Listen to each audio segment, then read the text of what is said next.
Alors, un bon matin à vous tous, un très bon dimanche. Toujours une joie, un privilège, une grâce que le Seigneur nous accorde d'être ensemble autour de sa personne, autour de sa parole, de nous rappeler que nous ne sommes pas seuls, qu'il est avec nous dans les bons et dans les mauvais jours. Quel réconfort. Alors, ce matin, nous allons commencer une toute nouvelle série que nous avons intitulée « Jésus et moi ». Jésus et moi. En anglais, Jesus and I.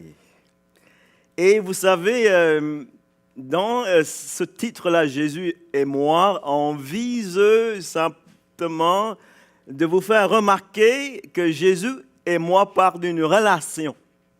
Jésus et moi. Et ce matin, si vous êtes un croyant, vous êtes en relation avec Jésus. Lui est votre sauveur et nous sommes les sauvés. Alors, tout de suite là, dans Jésus et moi, nous avons cette relation. Nous pouvons aussi avoir cette relation où est-ce que Jésus est, oui, notre maître. On le voit à travers les évangiles. Vous m'appelez Seigneur et Maître, et c'est ce que je suis. Et nous sommes ses serviteurs.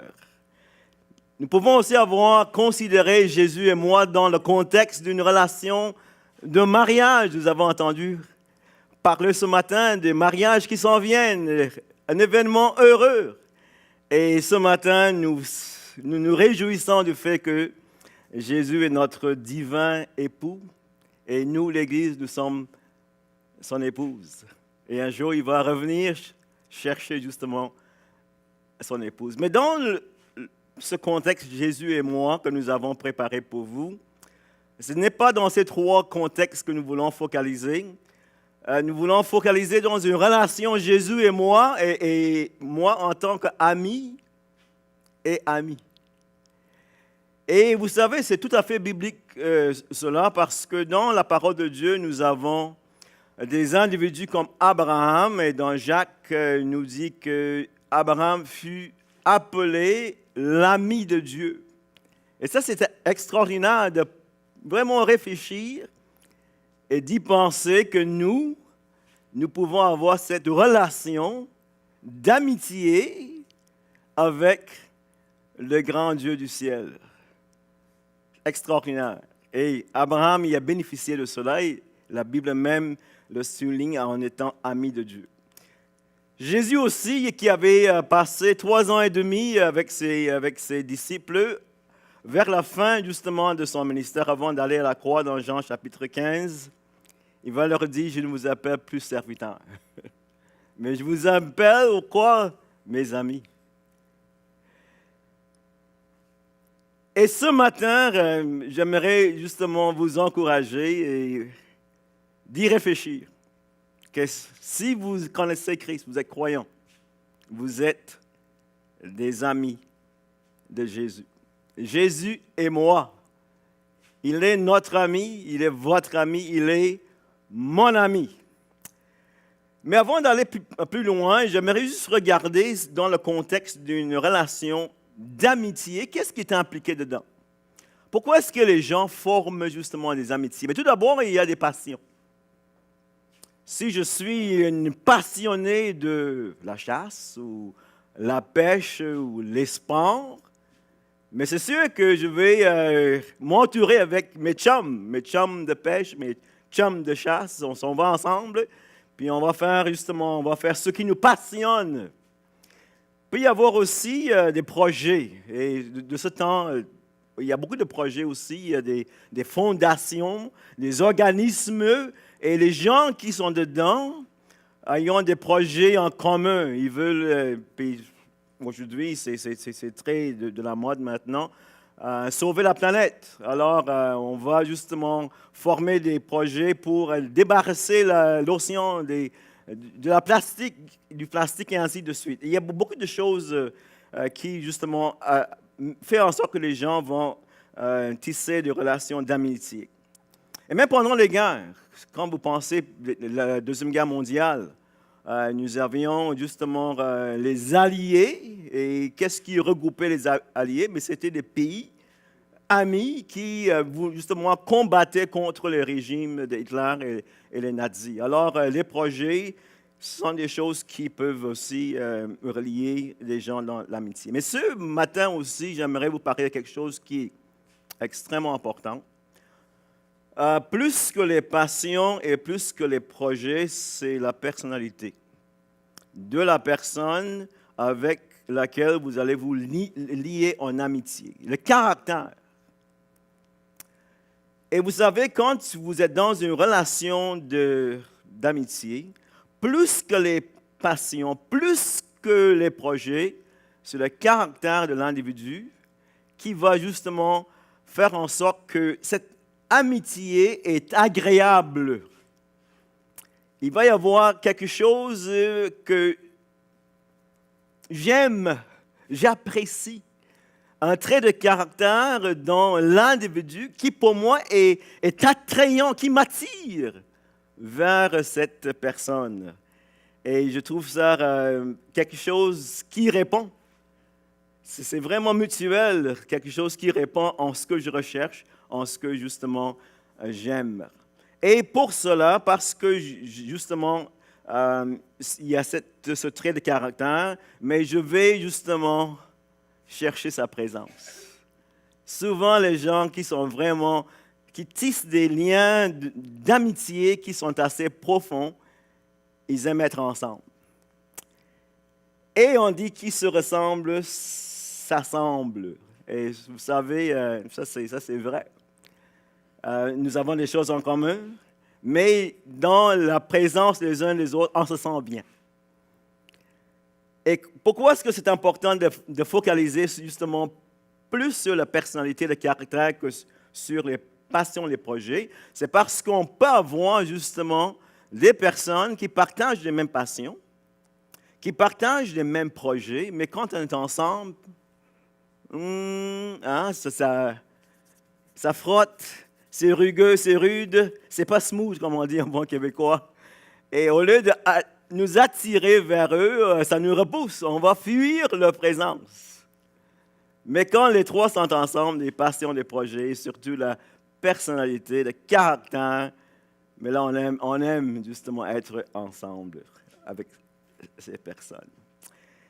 Et vous savez, ce matin, Jésus nous invite justement dans une relation d'amitié avec lui. Et dans Matthieu 11, 28, Jésus va dire ceci: venez à moi. C'est quoi ça? Mais cherchez ma présence. Venez à moi. Je veux que vous soyez avec. Venez. Dans cette relation d'amitié, je cherche votre présence. Venez à moi. Prenez mon joug sur vous. Mais le joug que je vous ai montré ici, 2 animaux. Le joug, justement, c'est ce truc ici qui passe par-dessus leur tête. Et qu'est-ce que ça fait? Ça permet à ces 2 animaux d'aller dans la même direction. Et aussi, ils sont en train de labourer la terre.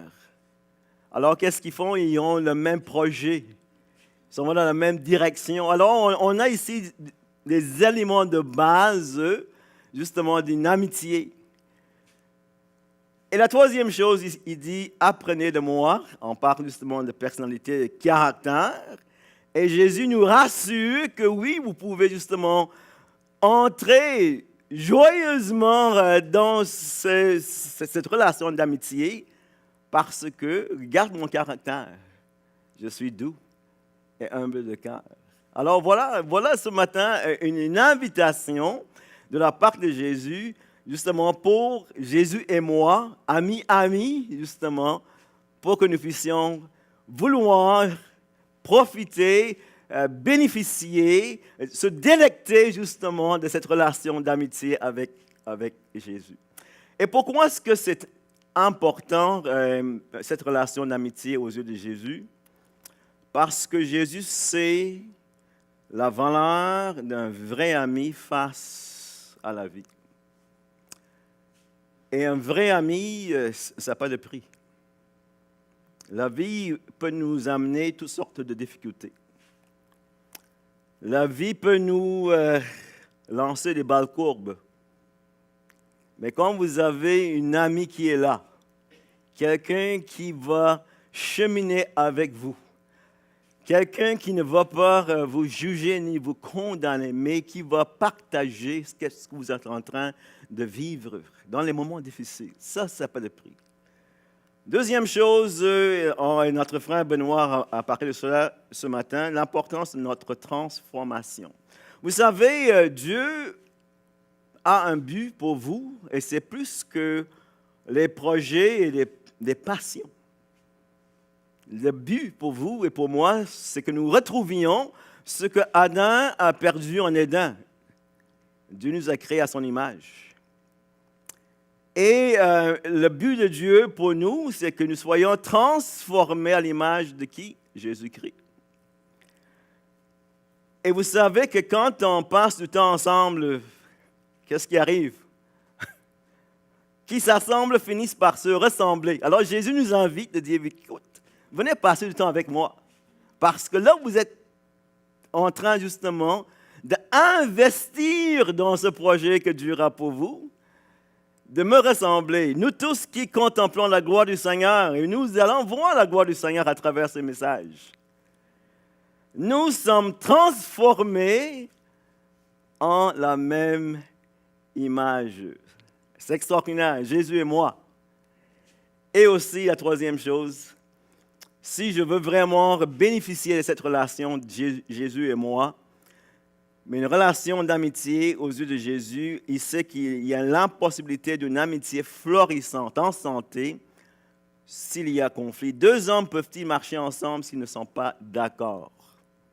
Jésus et moi, il nous invite à venir, passer du temps avec lui, prendre son jus, avoir la même direction, les mêmes intérêts, les mêmes passions, mais il sait aussi ce qui est important, c'est qu'on soit ensemble, d'accord là-dessus, sinon on ne peut pas aller ensemble. Alors voilà pourquoi est-ce que c'est important aux yeux de Jésus, cette relation d'amitié. Alors ce matin, nous avons, comme je vous ai dit, préparé une série de messages, Jésus et moi. Et comme vous pouvez voir, soyons. On veut aussi que ce soit plus que juste l'information. Le soyons vise une application pratique. Et nous avons sorti, nous avons préparé 7 messages pendant le mois de juin et juillet, où est-ce que nous allons regarder cette relation. Jésus et moi, soyons saints, soyons compatissants, soyons serviables, soyons humbles, soyons enseignables, etc., etc. Et notre prière de ceux qui enseignent, c'est qu'à la fin de cette série, vous allez justement bénéficier, vous serez en train de jouir d'une meilleure relation avec Jésus, mais aussi vous allez être en train de grandir dans une meilleure ressemblance à sa personne, parce que nous allons considérer Jésus. Et maintenant, nous allons considérer aussi nous-mêmes et comment est-ce que les deux ensemble, en cheminant dans cette relation d'amitié, comment est-ce que nous pouvons être transformés de plus en plus à son image. Alors Jésus et moi, ce matin, on débute avec le premier message, soyons saints. Et pourquoi soyons saints? Parce que c'est là l'attribut de Jésus qui est le plus important. Ça, c'est l'attribut de Dieu qui est le plus glorieux de tous ses attributs. Et dans lequel ces autres attributs sont vraiment révélés. Sa justice est une justice sainte. Son amour est un amour saint. Sa colère même est une colère sainte. Alors c'est très important de commencer au commencement. La sainteté. Dans cette relation d'amitié avec Jésus. Parce que si nous échouons là, nous allons échouer sur toute la ligne. Alors ce matin, je vous invite, si vous avez vos Bibles, de prendre vos Bibles. Si vous avez un iPad, un iPhone, whatever, on s'en va dans 1 Pierre chapitre 1 et nous allons lire des textes 14 à 16, justement pour nous mettre dans le contexte de ce sujet. Et je vous mettrai dans le contexte de 1 Pierre, chapitre 1, 14, 16. Pierre est en train d'écrire aux chrétiens qui sont dispersés, qui subissent la persécution. Et pour les encourager, il leur parle justement de leur héritage spirituel, qui ne peuvent ni se corrompre, ni se flétrir.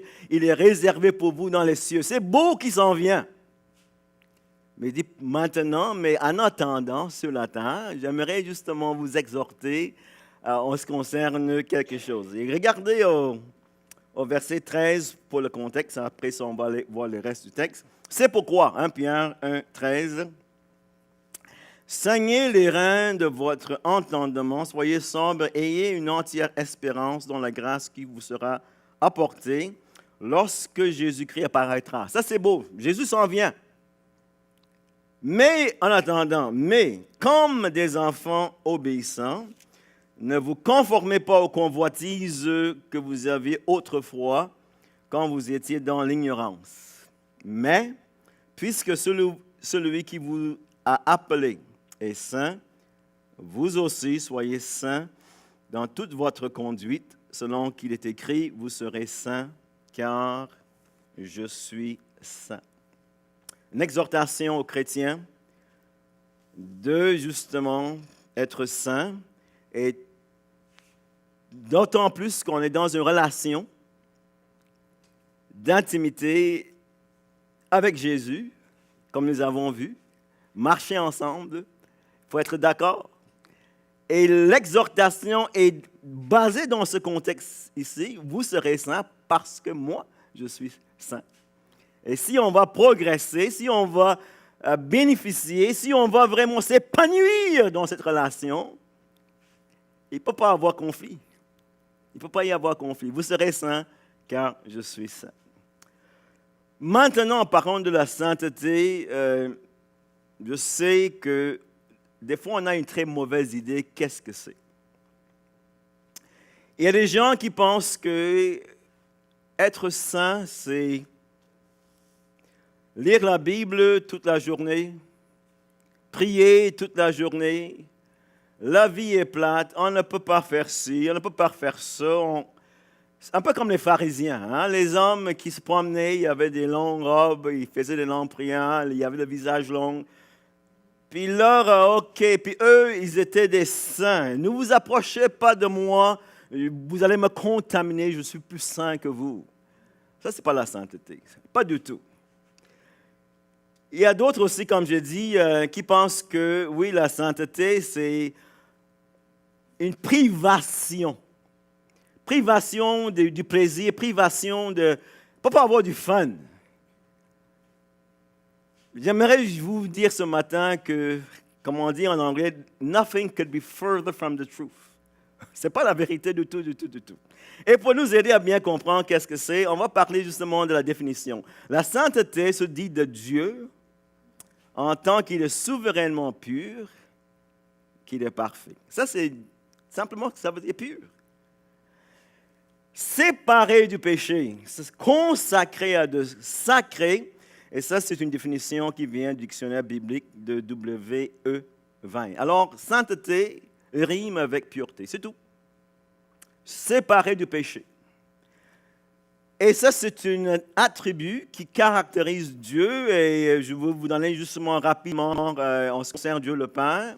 Marie, justement dans le cantique de Marie, va dire ceci, « Le Tout-Puissant a fait pour moi de grandes choses, son nom est saint. » Alors, quand on parle de Dieu, il faut se rappeler que Dieu est un Dieu qui est pur. Il n'y a pas de péché, il n'y a pas de ténèbres, il n'y a pas d'ombre de variation. Dieu est pur, il est saint.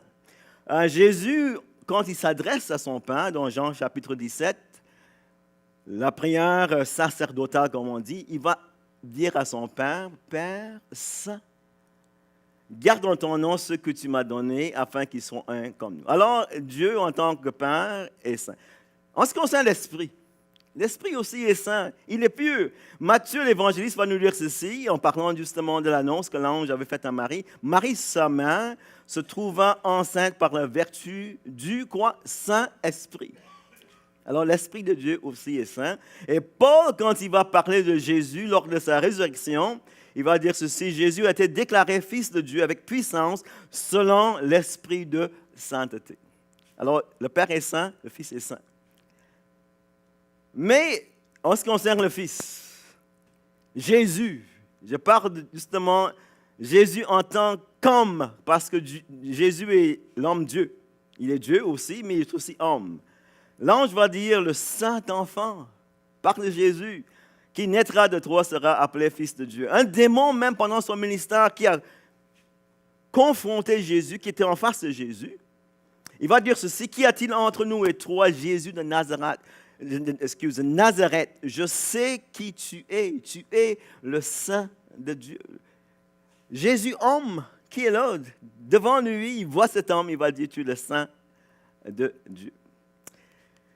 Et Pilate, lors de, justement avant la crucifixion de Jésus, il fallait, quand il a vu Jésus, quand il a entendu, il fallait qu'il déclare: je ne trouve rien de coupable en cet homme. Et bien, lors justement du jour de la Pentecôte, quand il va justement prêcher un sermon, il va dire aux Juifs: vous avez renié qui? Le saint et le juste. Alors le Père est saint, le Fils est saint, et aussi l'Esprit est saint. Pourquoi est-ce que je prends le temps de vous montrer cela? Parce que, vous savez, en ce qui concerne le Fils, Jésus, et on revient justement à Jésus et moi, ça c'est très important bien de saisir cela. Parce qu'il est saint, 2 Corinthiens 5 nous dit: il n'a pas connu le péché. Parce qu'il est saint, il n'a pas commis de péché. 1 Pierre 2, 22. Parce qu'il est saint, il n'y a point en lui de péché. Et parce qu'il est saint, Jésus est impeccable. Incapable de pécher et non pas péchable, capable de ne pas pécher, comme quelques-uns ont prétendu. Et ça, c'était une polémique. Il y a des gens qui ont justement proposé que Jésus était capable de pécher, mais il a résisté. Ça, c'est une hérésie. Je vous déclare ce matin que Jésus, Fils de Dieu, Dieu lui-même, homme Dieu, impeccable, incapable de pécher, parce qu'il est Dieu, il est aussi saint. Quelle est l'implication de cela? Jésus, saint. J'aimerais vous faire que vous remarquiez 3 choses avec cela.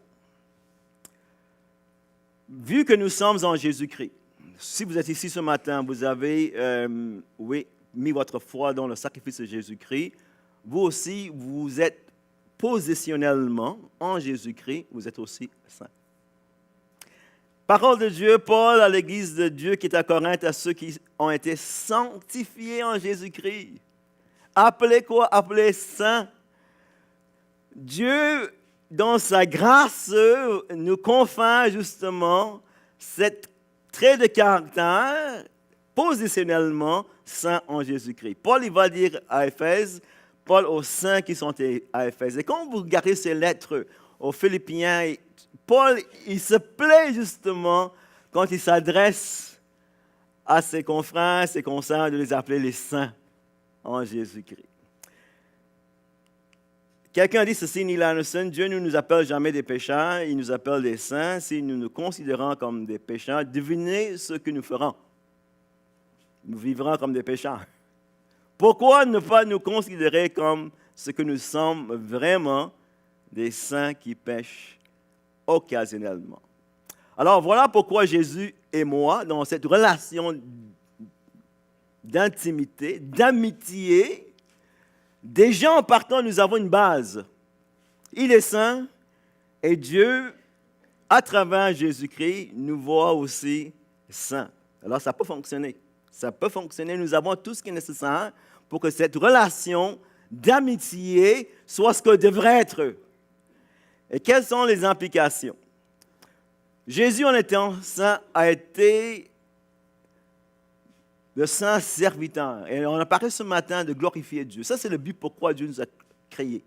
Nous sommes ici sur la terre, créés à l'image de Dieu, rachetés par le sang de Christ, pour une seule chose, pour glorifier Dieu.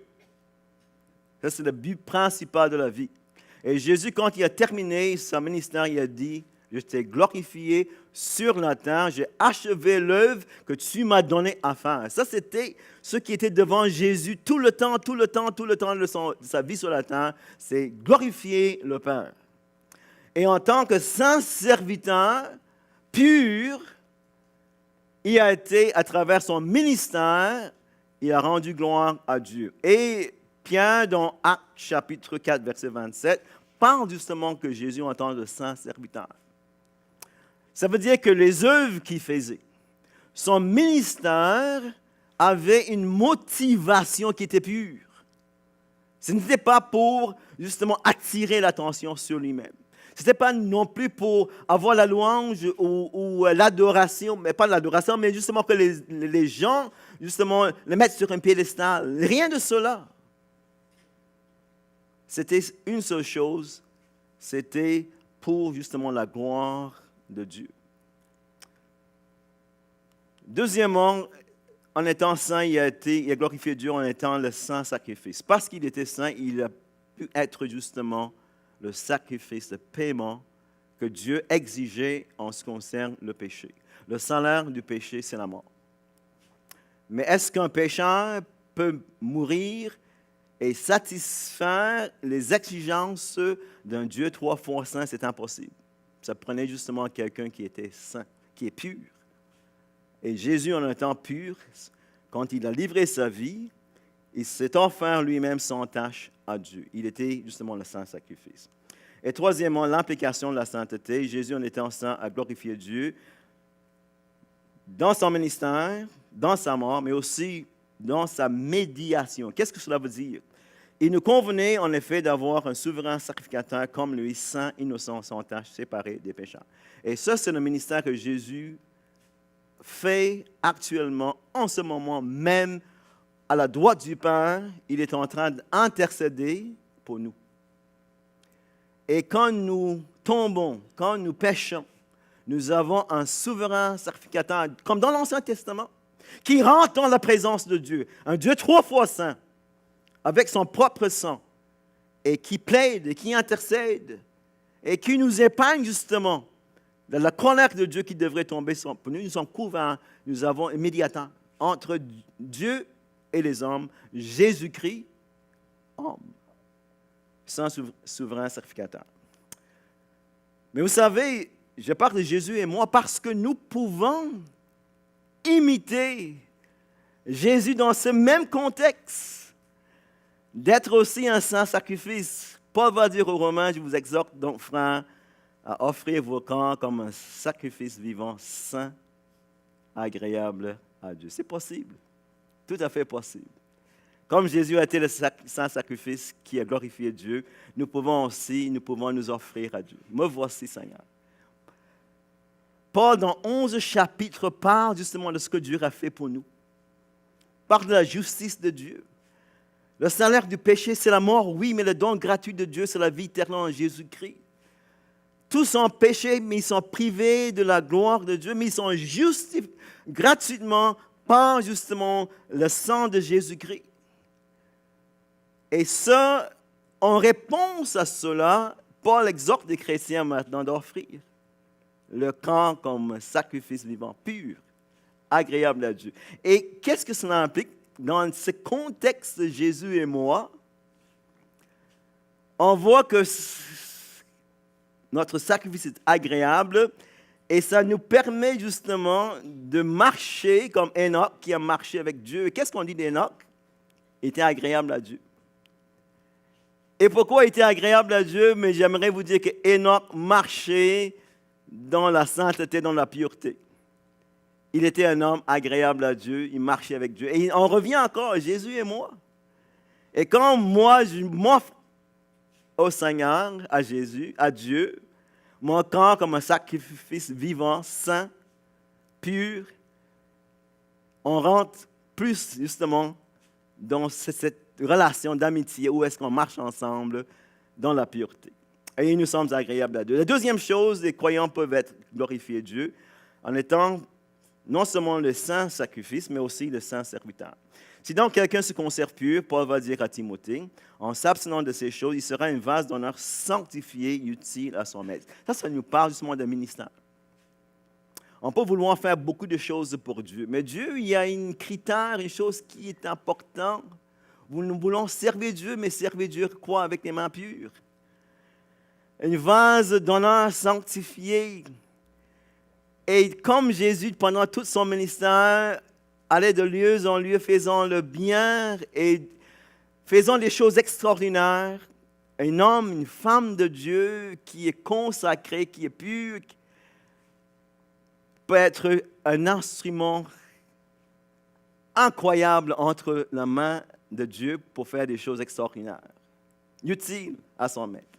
Et la troisième chose, c'est que croyants peuvent glorifier Dieu, comme le Seigneur Jésus-Christ, en étant des saints sacrificateurs. Et là, nous avons deux volets. Nous avons l'adoration. Et vous-même, Pierre va dire aux chrétiens, édifiez-vous pour former quoi? Une maison spirituelle, un saint sacerdoce, afin d'offrir des victimes spirituelles agréables à Dieu par Jésus-Christ. Notre adoration doit aussi être faite dans la sainteté, dans la pureté. Et dans cette condition-là, où est-ce que nous nous approchons d'un Dieu qui est pur, mais là, ça nous permet justement d'entrer dans ce que nous devrions faire à cause de ce que Dieu est, élever son nom dans la sainteté, dans la pureté. Ça nous qualifie pour justement être de vrais adorateurs. Et la deuxième chose aussi qui est très importante, donc, en tant que sacrificateurs que nous sommes, ça nous permet aussi d'être des intercesseurs. Je veux donc que les hommes prient en tout lieu en élevant les mains pures. Et ça aussi, ce n'est pas exclusif aux hommes, c'est aussi pour les femmes. Et j'aimerais vous dire ce matin qu'un homme, une femme de Dieu qui est dans une condition de pureté peut avoir un ministère puissant dans l'intercession. Puissant dans l'intercession. Dieu va dire ceci à Israël, vous serez pour moi un royaume de sacrificateurs, une nation sainte. Tu feras une lame d'or pur et tu y graveras sainteté à l'Éternel, tu l'attacheras sur le devant de la tiare, elle sera sur le front d'Aaron. Ici, il y a une parallèle. Dans l'Ancien Testament, il y avait le souverain sacrificateur. Lui, il entrait dans la présence de Dieu, il représentait plutôt le peuple devant Dieu, et il représentait aussi Dieu devant le peuple. Et vous et moi, nous avons aussi la même chose. Nous sommes une nation sainte, un saint sacerdoce. Mais remarquez qu'est-ce que Dieu a dit en ce qui concerne Aaron. Il portait justement sur la tiare, il y avait une lame, ici c'était gravé, sur ici le bonnet qu'il portait, sainteté à l'Éternel. Et ce n'est pas écrit sur votre front ce matin, mais je peux vous dire, spirituellement, c'est écrit ici, à vous et à moi, sainteté à l'Éternel. Maintenant, voilà, Jésus, saint, pur, nous avons cette possibilité, à cause de notre position, d'être aussi comme Jésus, dans notre ministère, justement en mourant à soi-même, et aussi dans notre médiation, dans le pratico-pratique. Parce qu'on parle de sanctification, pureté positionnelle. Mais aussi, il faut parler de sanctification progressive. Et si nous sommes honnêtes ce matin, nous savons que souvent, nous ne sommes pas ce que nous devrions être. Alors, comment maintenant, dans cette relation, Jésus et moi, toujours, amitié, où est-ce que nous allons marcher ensemble, viser les mêmes buts, apprendre de Jésus, ressembler plus à Jésus, parce que ça c'est le but, soyons comme lui. Comment est-ce qu'on va maintenant de façon pratique cheminer dedans? Première chose, la communion. Si nous marchons dans la lumière, comme il est lui-même dans la lumière, nous sommes mutuellement en communion et le sang de Jésus, son Fils, nous purifie de tout péché. Dieu met à notre disposition une manière de se purifier. Qu'est-ce que c'est? C'est de marcher dans la lumière. Qu'est-ce que ça veut dire? C'est de marcher selon la parole de Dieu. Et quand nous sommes dans la parole de Dieu, quand nous sommes en la présence de Dieu lui-même, quand nous sommes en train de laisser le Seigneur nous parler, là, nous allons avoir justement cette communion intime avec le Seigneur. Et la parole a cette capacité de nous purifier et de nous garder justement dans cette condition que nous devrions être pour bénéficier pleinement de cette amitié que Jésus veut que nous ayons avec lui. Je suis pur, vous soyez purs, en avance ensemble. Jésus et moi, la communion. Alors, marchez selon la parole de Dieu. Alors, prenez le temps. Il est important de prendre le temps à tous les jours. C'est notre nourriture spirituelle, mais plus que cela aussi, ça nous garde en contact avec notre Dieu. Deuxième chose, la contrition. Le texte dans Ésaïe nous dit ceci: « Car ainsi parle le Très-Haut, dont la demeure est éternelle et dont le nom est saint, j'habite dans les lieux élevés et dans la sainteté, mais je suis avec l'âme contrit et humilié, afin de ranimer les esprits humiliés, afin de ranimer les cœurs contrits. » Dieu dit « Je suis saint ». OK. Mais, regarde bien. Je suis avec l'âme contrit et humilié. Et la contrition, c'est cette attitude de cœur que je ne suis pas ce que je devrais être. Je n'ai pas l'appétit que je devrais avoir pour la présence de Dieu. Je ne suis pas celui qui soupire. Comme le psalmiste dit, comme une biche soupire après de courants d'eau, mon âme soupire après toi, ô Dieu.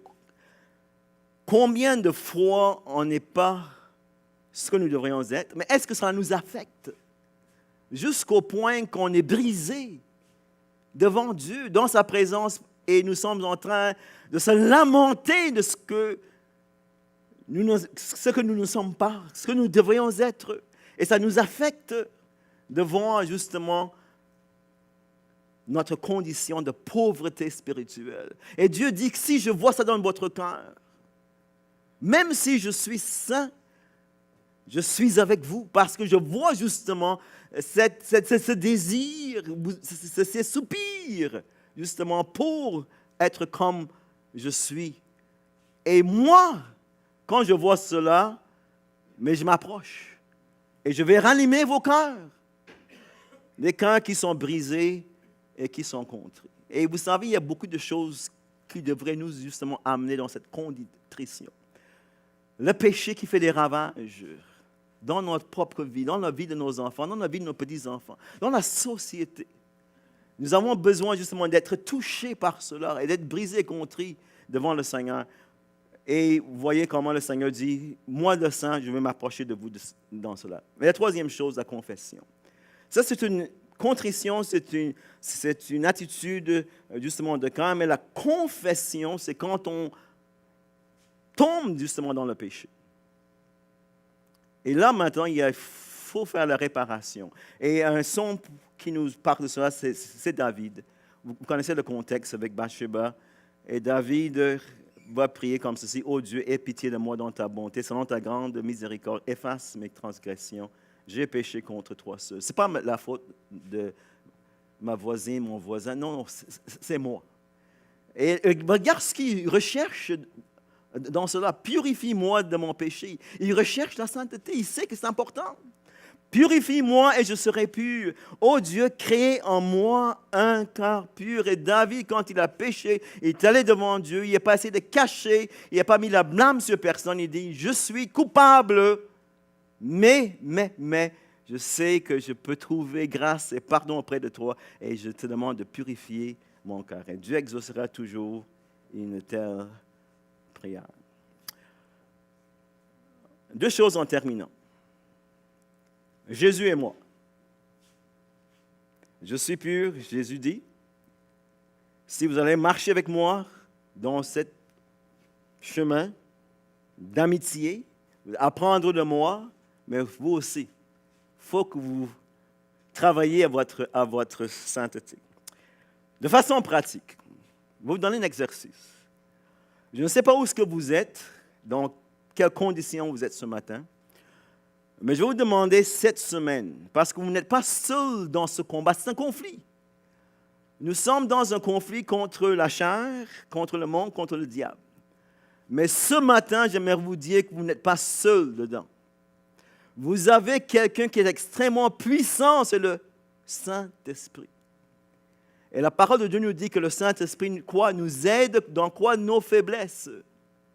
Alors, si vous voulez progresser dans la sainteté, d'être pur devant Dieu, et d'être capable justement d'avoir ce ministère que Dieu veut vous donner, comme il a donné à Jésus-Christ, vous avez quelqu'un qui est là pour vous aider, c'est le Saint-Esprit. Et ce que j'aimerais que vous fassiez cette semaine, c'est d'être seul avec Dieu et demander une chose, est-ce que le Saint-Esprit, est-ce que j'ai attristé le Saint-Esprit dans ma vie? Pourquoi? Parce que si le Saint-Esprit est attristé, tout ce que je vous ai montré ce matin va être extrêmement difficile, voire impossible à accomplir. N'attristez pas le Saint-Esprit, c'est l'exhortation. N'éteignez pas le Saint-Esprit, mais avec le Saint-Esprit, ça c'est possible. Et ça c'est l'application que je vous laisse ce matin. Seigneur, sonde-moi et connais mon cœur. Éprouve-moi et connais mes pensées. Regarde si je suis sur une mauvaise voie. Et si tel est le cas, conduis-moi sur la voie de l'éternité. Et la voie de l'éternité, quand vous êtes là-dessus, vous n'êtes pas seul, vous êtes avec Jésus. Jésus et moi qui marchent sur la voie de l'éternité, la voie de sainteté, la voie de pureté. Et là, vous êtes en train de mieux le connaître. Vous êtes en train justement de vous réjouir de sa présence, vraiment de se délecter de sa personnalité, de comment est-ce qu'il est, et en plus de participer avec lui dans des projets, dans sa passion, et de rendre gloire au Seigneur. Et la deuxième chose, si vous êtes ici ce matin, et vous dites, ça c'est impossible, ma vie, vous ne savez pas qu'est-ce que c'est, vous ne savez pas comment je suis, j'aimerais vous dire que Jésus a été et sera toujours dans les évangiles, qu'est-ce que les hommes ont dit? Il était l'ami des publicains et des gens de mauvaise vie. Et les publicains, c'était la pire espèce de la société parce qu'ils travaillaient pour les Romains. Et Jésus, dans sa pureté, s'est approché de ces gens, justement pour les inciter à avoir cette relation. Et si vous êtes ici, vous ne connaissez pas le Christ, c'est la relation qu'il aimerait aussi établir avec vous.